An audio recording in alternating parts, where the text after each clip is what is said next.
Vivemos uma crise política, mas como entender essa crise? Ela é política? Ela é da política? Ou ela se dá por ausência de política? Que tipo de problema exatamente vivemos nesse instante em nosso país no que diz respeito à política? Dilma Rousseff, apresentada ao país durante o governo Lula e ofertada ao eleitorado como gerente, pecou politicamente.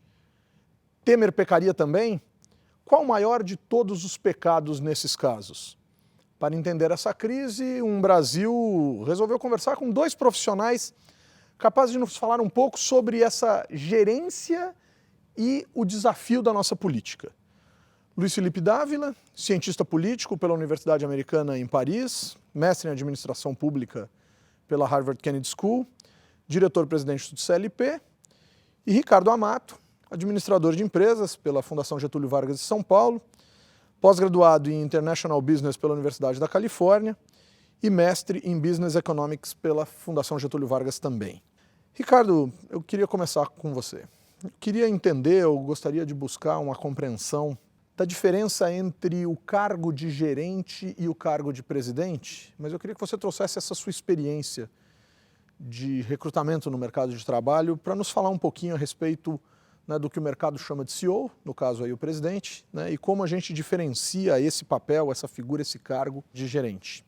Então, fazer uma distinção aqui entre gerente e presidente, mas olhando para a política, olhando para o longo prazo, olhando para as estratégias, enfim. Conta um pouquinho para a gente essa diferença. Obrigado, Humberto, pelo convite. Prazer estar com vocês aqui. Olha, eu diria que, sem sombra de dúvida, o CEO, o presidente, ele é o executivo mais sênior, mais importante da companhia e que tem o maior número de responsabilidades com ele, né? Não só toda a gestão operacional, financeira, de resultados, né, de gestão de toda a empresa, mas ele tem um papel muito importante, né, que é o diálogo com o Conselho de Administração, que nas melhores práticas de governança hoje, é quem estipula, está pensando no longo prazo da companhia, na perenidade da companhia, né, no viés mais estratégico, né? Então, eu acho que de largada, eu posso te dizer que o presidente, ele tem essa importância acima de todos os outros executivos, né? Ele tem uma responsabilidade, ele tem que ter uma visão sistêmica de todo o negócio, né? Tem que ter uma capacidade de gestão de pessoas bastante importante, né? Mas, mais do que tudo, a capacidade de pensar, né, nas estratégias de curto, médio e longo prazo da companhia, na capacidade de interagir, de dialogar com o Conselho de Administração, que é quem está pensando na sustentabilidade do negócio, nas estratégias de longo prazo, né? E o gerente, por outro lado, ele tem um número muito menor de competências, né, já por definição. Geralmente o gerente ele vai olhar para um departamento específico, ele não precisa ter a capacidade de visão sistêmica do todo, ele não vai dialogar com o conselho de administração, ele vai se reportar a um diretor, a um presidente que tem mais envergadura, musculatura, já vivenciou uma série, né, de situações corporativas complexas. Então, o gerente está muito aquém, né, em termos de competências técnicas e de comportamentais, eu diria, e pessoais até, né, do que é a figura do presidente. Nesse sentido, Felipe, alguns analistas do Brasil, alguns palestrantes, algumas figuras têm feito uma crítica à falta de gestão, na verdade, à falta de um gerente para o país. Pelo que a gente percebe, a definição do gerente é uma visão mais restrita em relação à figura do presidente. Então, a minha provocação inicial para ti é em que medida que nos faltou política e em que medida nos faltou essa visão de presidente, quer dizer, esse desafio da liderança de ser o presidente e não de ser o gerente do país. Complementando o que o Ricardo falou, trazendo para a área pública, eu diria o seguinte, que o gerente é um que tem competências técnicas para implementar políticas públicas. E o presidente deveria ter a capacidade de eleger prioridades, articular os apoios políticos necessários e fazer com que as metas do gerente sejam determinadas, cumpridas e implementadas. Então, a presidente Dilma, por exemplo, era considerada uma gerente, ou seja, era uma pessoa que fazia as coisas acontecer em governo. Lula admirava a capacidade dela analisar planilhas, ir ao detalhe das coisas, se preocupar com detalhes de implementação. E aí o presidente Lula encara isso como uma grande virtude para o cargo de presidente, porque ele tinha essa outra virtude da articulação política, da mobilização das pessoas, do diálogo e de definição de prioridades. Então, quando a gerente chega numa posição de presidente da República e ela não tem essas habilidades fundamentais do cargo de liderança, que é a capacidade de estabelecer prioridades, a capacidade de articular com o Congresso, com os partidos e com outros poderes, fica muito difícil governar. E mais, o jeito autoritário do gerente, que pode ser muito bom num cargo de gerência, é péssimo no cargo de liderança e faz com que a presidente acabe se cercando de pessoas medíocres. Difícil pessoas se sentem como pares nesta relação de iguais. E isso dificulta demais o recrutamento de pessoas talentosas. É o que acontece também em casos de empresas privadas com CEOs autoritários. São pessoas que acabam recrutando pessoas medíocres que o cercam porque as pessoas que o desafiam é quase que visto como um desafio pessoal à autoridade do presidente. Então, a crise acontece muito disso, é confundir o papel de gerência com liderança. Nesse caso em especial, quer dizer, Lula teria se encantado por uma habilidade que ele não tinha. Exatamente. Mas Dilma teria que se encantar com a habilidade que outro deveria ter, ou ela simplesmente ignora ou passa a impressão, transmite a impressão de que ignora essa função presidencial? Quer dizer, ela mesma teria caído numa armadilha em termos de liderança? Eu acho que sim, no sentido de que ela menosprezava essas qualidades. Achava que isso era um pouco de espuma, demagogia, essa história de ser bom articulador,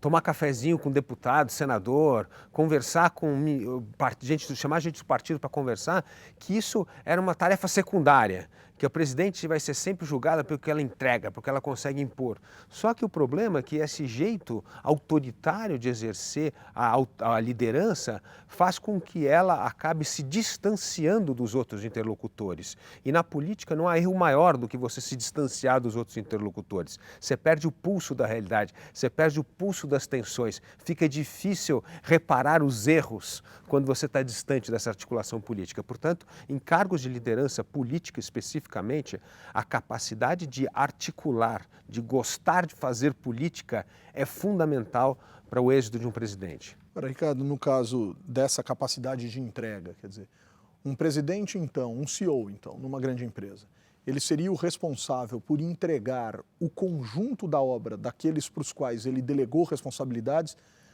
muito mais do que algo próprio dele, quer dizer, dele enquanto executor, mas mais dele como maestro, quer dizer, seria a arte de reger e não a arte efetivamente de tocar um instrumento em especial, algo dessa natureza? Sem dúvida, é uma boa comparação, né? Ele tem que ser o grande maestro, né? A liderança, como bem colocado pelo Felipe, é fundamental.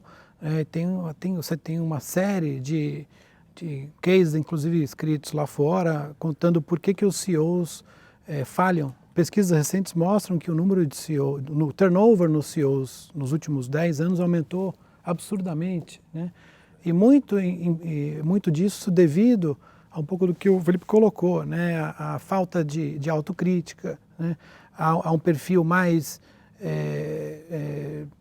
complexo em termos de liderança, né? Você não tem a capacidade de mobilizar, né, todo o teu primeiro escalão, que por consequência vai mobilizar o resto da companhia em torno de um objetivo estratégico, né, bem alinhado com o conselho de administração, vai entregar os resultados, ele é a primeira pessoa responsável pelos resultados da companhia, né? Você pode ser um excelente líder, transitar muito bem com o conselho, mas se você não está conseguindo entregar os resultados, em algum momento o CEO vai cair. Né?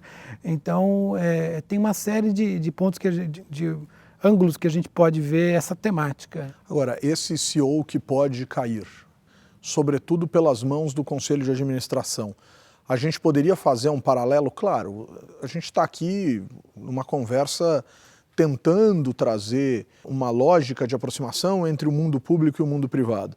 mas a gente poderia entender, Felipe, que esse Conselho de Administração seria o Congresso Nacional e as dificuldades, então, que a falta de articulação, que a falta de diálogo justamente com esse coletivo é que findou afastando a presidente Dilma do poder?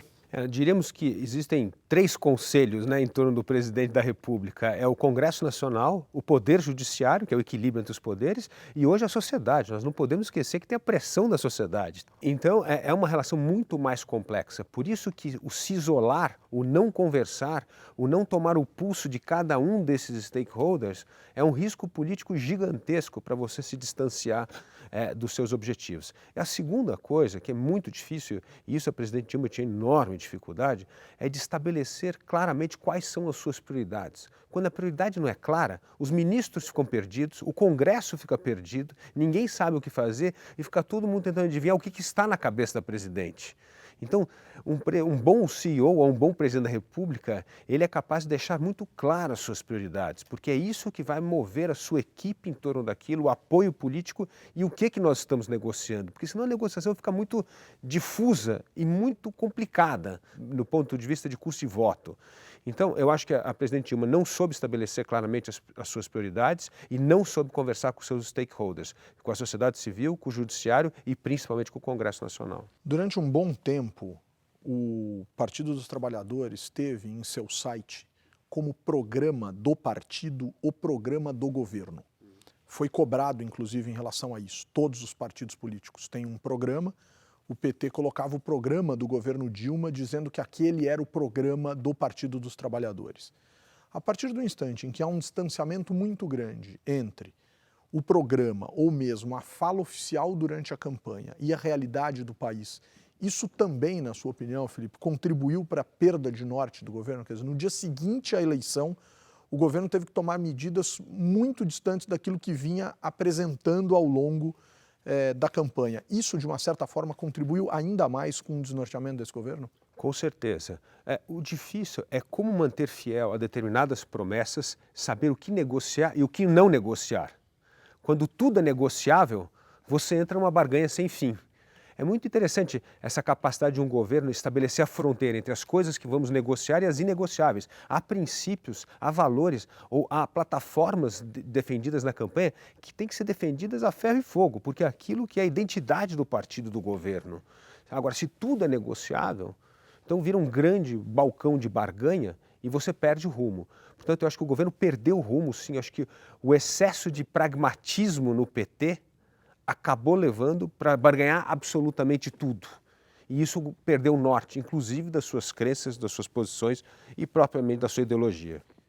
Curioso é que o excesso de pragmatismo vitima o partido mais programático dentre os grandes partidos, né? Quer dizer, talvez por um excesso de um mau uso de algumas ferramentas. Nesse sentido, Ricardo, como é que um CEO pode se proteger, como um presidente pode se proteger do mau uso de alguns instrumentos que ele tem à mão? Quer dizer, quais são os cuidados principais para um CEO, justamente como você bem observou, né? Tem se verificado ao longo dos últimos anos um turnover muito grande no que diz respeito a essa posição do CEO. Como é que o CEO se protege disso? Qual o papel, por exemplo, de ferramentas como comunicação, capacidade de construção conjunta, governança, algumas questões dessa natureza no ambiente corporativo para que a gente possa trazer isso, né, para a lógica pública? Olha, a gente observa que a governança tem se fortalecido muito, né? Então, acho que um primeiro olhar, acho que o presidente ele vai buscar instituir na organização a governança de controles, né, mais efetiva, né? Hoje em dia você tem uma posição bastante importante, ganhando cada vez mais importância nas organizações, que é compliance, né? Então, o compliance ele vem ganhando muita força justamente por conta do aumento, né, da pressão dos reguladores, né? A própria função do head de auditoria da companhia, a melhor governança diz que o reporte é correto dessa posição, por exemplo, é direto para o Conselho de Administração, né, ou para o comitê, formado especialmente para esse propósito, você não ter conflito de interesses, você conseguir separar aí as atribuições de cada cargo, né, e manter a melhor governança possível, pensando em quem? No acionista, né? O acionista ele não pode ser prejudicado, né? Você tem N casos aí que ocorreu o contrário, né? O acionista sendo prejudicado por má gestão, por falha de políticas adequadas de controle, né? Então, voltando para a tua pergunta, eu acho que uma primeira medida que um presidente vai fazer é ter um financeiro muito forte, né? Um CFO muito forte, mas também hoje posições ganhando importância, compliance, auditoria, vão ser fundamentais para que ele se proteja, né, e consiga, através das melhores práticas de governança corporativa, evitar armadilhas que ele pode cair, às vezes, sem estar percebendo, né? Caso você não for um CEO muito experiente. Aí vem a experiência, aí vem o cabelo branco. Na área pública, né, na governança, tem uma coisa interessante. Apesar de toda a governança é até mais complexa na área pública. Você tem ministério público, você tem o judiciário, né, você tem procurador, promotoria, você tem muita gente na fiscalização. Então a governança é até mais complicada na área pública. Mas o que eu acho, tanto na área privada como na pública, do aspecto pessoal, é muito importante a gente ter o fio terra, que eu falo que é o time que te fala a verdade. Quando você está num cargo de poder e você perde o contato com a realidade, com as verdades que as pessoas não te falam porque cada um tem a sua agenda. Dentro de uma empresa, a pessoa que não quer falar uma coisa que desagrada o CEO porque ele não quer perder a posição ou a promoção, né? Cada um tem a sua agenda pública. Quando vai falar com o presidente, parece que tem um segundo interesse, né? E o presidente sabe daquilo, sabe por que você está fazendo aquela crítica, que você tem uma outra agenda. Então, assim, pessoas que genuinamente prezam e zelam pelo líder e o protegem, porque eu falo que uma das maiores armadilhas são os nossos pontos cegos, né? Nós acabamos sendo vítimas dos nossos pontos cegos, e o que evita isso é você ter esse pequeno conselho de pessoas que sempre falam a verdade para quem está no poder, porque é isso que te mantém o fio terra, os pés no chão. Olha que curioso isso, né? Quer dizer, é uma passagem do príncipe, né? Maquiavel fala dos tais aduladores de plantão, né, e dessa dificuldade, inclusive, de o príncipe ter em volta de si, em torno de si, aqueles indivíduos que lhes falam a verdade, né?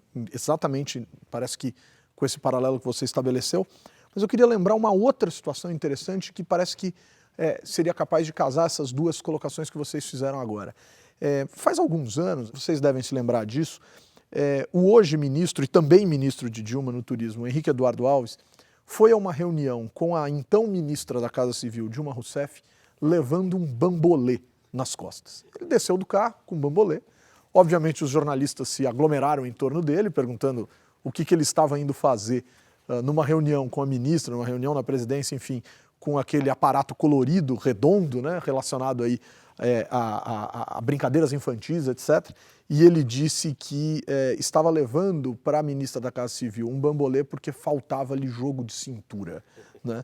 Quer dizer, o quanto que é necessário se rebolar, né, no melhor dos sentidos do termo, mas o quanto que é necessário ter esse jogo de cintura para se manter num cargo político de extrema relevância e centralidade como presidente da República.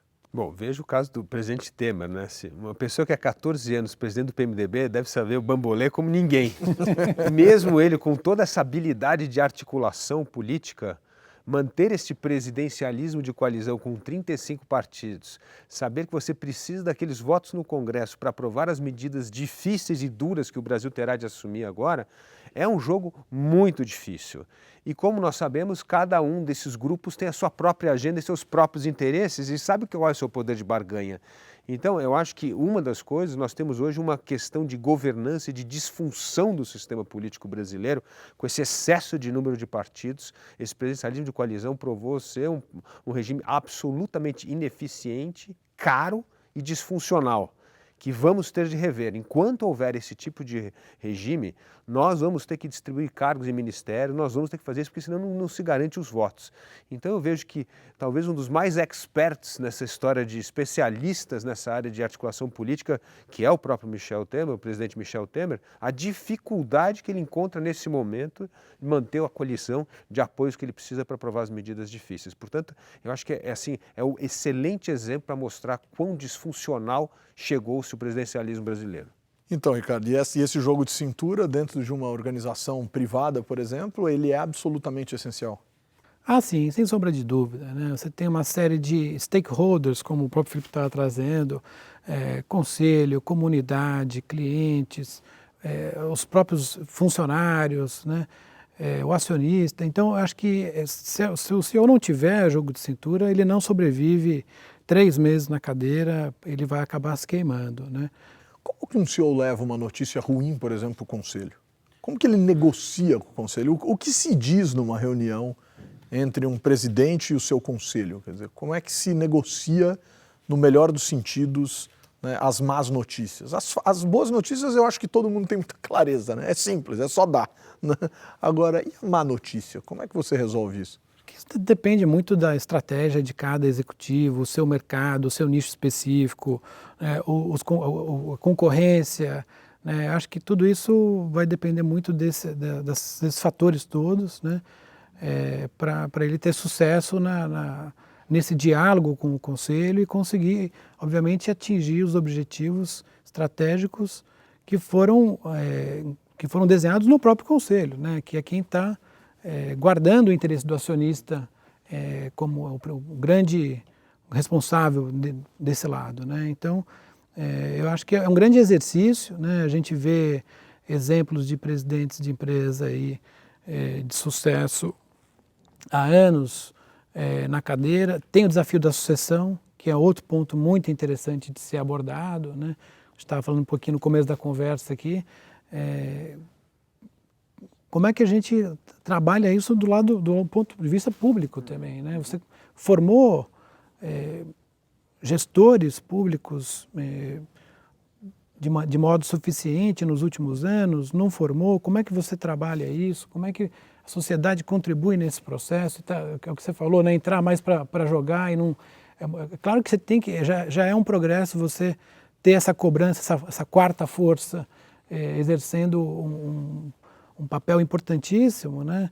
Mas não basta cobrar. Como é que você transforma isso em ações e muda o jogo, né? Então, acho que são coisas para a gente pensar. Só queria trazer um ponto interessante que o Felipe trouxe, quando está falando dos ministérios, né? Um outro paralelo interessante de a gente olhar eu não conheço uma empresa que tenha 30 diretores reportando diretamente. Impossível. Por quê? Porque é impossível, né? Quem não tem, pode ser o melhor CEO da maior empresa listada do mundo, ele não vai conseguir, né, dialogar com 30 interlocutores, assuntos completamente diferentes, entrar na profundidade necessária, né? Ele precisa saber delegar, né? Acho que esse é um outro ponto, talvez, que a nossa presidente tenha pecado, né? Quer dizer, essa centralização, essa lógica de centralidade na tomada de decisões, essa vontade gerencial, volta na questão da gerência, de acompanhar processos de maneira mais próxima e de se responsabilizar por eles, isso definitivamente não é aquilo que se espera em termos de posição de um presidente. Não, eu acho que o grande ponto que você tocou, que eu queria até reforçar, se o presidente não tiver, entre outras N coisas que a gente está falando aqui, mas a capacidade de delegar ativamente para os seus diretos, né, para os seus diretores, ele não vai ser bem sucedido, né, na entrega de resultados ou no atingir objetivos estratégicos de longo prazo da companhia, ou posicionar, né, a companhia da forma que deveria posicionar. Não tem como, né? Então esse talvez seja um grande pulo do gato aí. O gerente, para você ser um gerente, são equipes menores, você até consegue, né, dar um jeito ali e entregar de maneira mais dura com a sua equipe, entregar alguns resultados, mas não é sustentável, né? Para o presidente é fundamental ele conseguir delegar, senão acontece o que a gente viu acontecer. É isso mesmo. Eu vou tomar uma questão sua, Ricardo, que você falou da formação de lideranças. Eu acho que eu não posso perder a oportunidade de falar a respeito disso contigo, Felipe. Falta formação de quadros de lideranças políticas no Brasil. Quer dizer, a gente consegue visualizar em escolas de administração pública, em centros de formação de lideranças, a gente consegue visualizar a formação de líderes gerenciais para tocar políticas públicas que são absolutamente essenciais para o funcionamento do país. Mas e uma formação de lideranças políticas? Quer dizer, os partidos políticos, por meio de suas fundações, por meio de seus institutos, numa lógica, né, que seria até algo que já é consagrado, quer dizer, em parcerias com a academia, em parcerias com o mercado, enfim. Falta isso para o país? É disso que deriva a nossa crise de liderança política também? Olha, Humberto, falta para o país, não, falta para o mundo. Acho que a crise de liderança política hoje é um fenômeno mundial. Nós vimos as eleições hoje nos Estados Unidos, na própria Europa, nos países europeus, no Brasil, falta liderança. E por que falta liderança? Vamos definir um pouco essa história da liderança que eu acho importante. O que fez a liderança empobrecer hoje na política? Primeiro, é uma visão de curtíssimo prazo. É que nem o CEO que só pensa no resultado trimestral. Isso é péssimo para a companhia, como é péssimo para o país. Se você está num poder só pensando na próxima eleição, não há como fazer as reformas estruturantes que o país precisa. E um país precisa fazer reformas graduais e constantes para ir se reajustando com as mudanças de contexto. Então, portanto, nós vemos agora uma classe política que só pensa no imediatismo do curto prazo, do voto. Isso é muito ruim, porque isso retarda as reformas. E ao não aprovar as reformas, os problemas se tornam cumulativos e geram crises, né? Então, todas as reformas... Eu venho escrevendo, desde o meu primeiro livro, publicado em 1990, a pauta de reformas que eu escrevi no meu primeiro livro ainda é a pauta do Brasil. Serve. É a reforma da Previdência, a reforma tributária, a reforma trabalhista. Ou seja, nós não avançamos nesses temas. E o que acontece é que esses problemas se tornaram problemas prementes da nação. Nós hoje entendemos que se não fizermos a reforma da Previdência, o país quebra. Nós vamos estar condenados a crescer no máximo 2% ao ano, porque esse custo do Estado não permite. Se nós não fizermos a reforma trabalhista, uma legislação getulista dos anos 50, de categorias organizadas para o mundo da prestação de serviço, nós vamos causar um índice de desemprego altíssimo, especialmente entre os jovens. Ou seja, nós precisamos encarar as reais reformas. E para encarar as reais reformas, vai custar sim popularidade e voto. Então, um pouco que o político precisa saber é qual é o momento dele ser impopular para avançar com as reformas estruturantes que o país precisa. É aí que ele deixa de ser político e se torna estadista. Acho que no mundo de hoje faltam estadistas, porque parece que as pessoas não têm convicção dessas reformas de longo prazo que nós precisamos fazer e deixar como legado para as próximas gerações. Essa convicção também não precisa existir? Quer dizer, você acabou de dizer que precisa, mas como é que eu também, então, nesse caso, eu formo o cidadão? Porque eu preciso ofertar um mínimo de visão para o cidadão para ele perceber, né, que determinados remédios amargos dados num determinado instante pontual lhe servirão para avançar de forma expressiva enquanto indivíduo. Justamente. E isso, Humberto, tem a ver com uma educação do cidadão, que o político deve estar estimulando essa educação do cidadão, fazendo uma coisa que eu sempre falo: seja claro com os custos de quem ganha e quem perde. As pessoas têm mania de fazer discurso na política, só falar quem ganha e ocultar quem perde. A maturidade surge quando nós aprendemos a fazer os trade-offs. Quem ganha e quem perde, quais são os benefícios, quais são os custos e vantagens.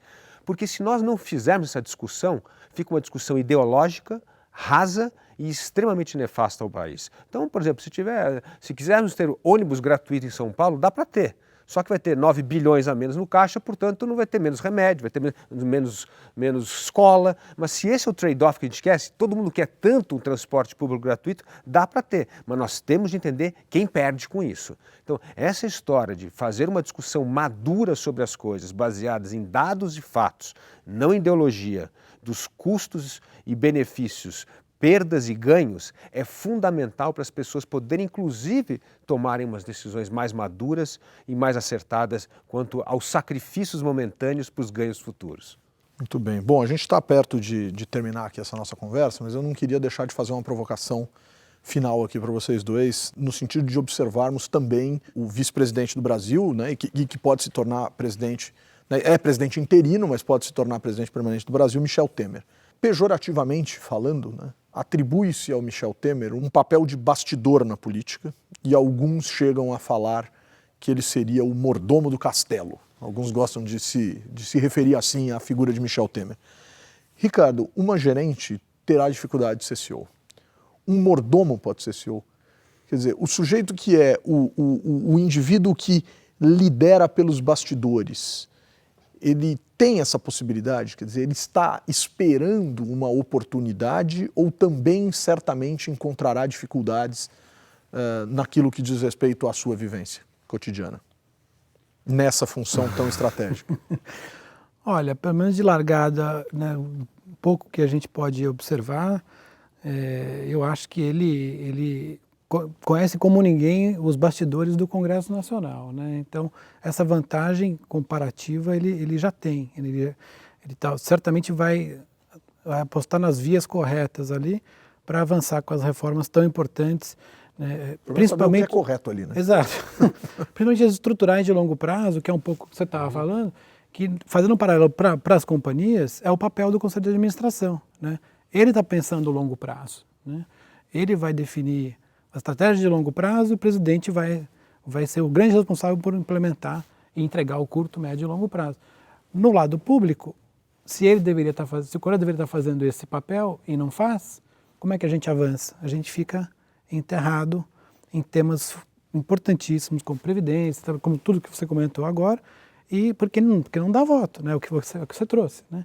Então, como é que você resolve isso? Será que a governança política, acho que claramente o presidencialismo de coalizão hoje está provado que não funciona, né? Como é que a gente migra para um modelo mais bem sucedido? Tomara que ele consiga fazer, né, esse movimento e nos leve aí para um modelo mais eficiente, né? Senão a gente vai perder tantos e tantos anos aí e chegar na situação que hoje o país está, que é lamentável, né? Perdemos investment grade, né? Hoje o custo da dívida 10% do PIB, é uma temeridade, né? E a gente literalmente perdemos 10, 15 anos aí. Felipe, Temer é presidente do PMDB há muito tempo, há mais de 10 anos, enfim, é um cargo que ele vem ocupando já em seguida as eleições internas dentro do PMDB. Cheguei a escrever uma ocasião de que isso seria o estereótipo do anti-líder, justamente porque ele acaba descentralizando de tal forma ou dando voz de tal forma a todas as lideranças dentro do partido que ele acaba se transformando numa liderança apagada. É possível fazer essa leitura ou chegou efetivamente a hora de Michel Temer mostrar o quão líder ele é, né, depois de vir dessa figuração mais discreta de organização de um partido que não lança, por exemplo, candidato à presidência da República desde 1994. É interessante isso que você colocou, porque talvez é a liderança apagada que será a mais eficaz no momento que nós temos. Então, qual é a habilidade de liderança que o presidente Michel Temer tem? É a sua capacidade de articulação política.